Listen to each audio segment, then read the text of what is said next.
Malungkot na ibinahagi ni Maymay Entrata na pumanaw ang kanyang ina dahil sa sakit na cancer. Sa kanyang Instagram, ipinost ni Maymay ang isang video clip kasama ang kanyang inang si Lorna.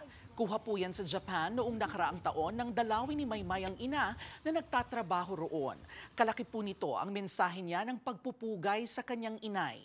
Sabi ni Maymay, wala siyang kahit kaunting pagsisisi sa lahat ng sakripisyong ginawa niya para lang mapasaya ang ina. Sa huli, ipinaalala po ni Maymay sa lahat na sulitin ang bawat sandali kasama ang mga mahal sa buhay.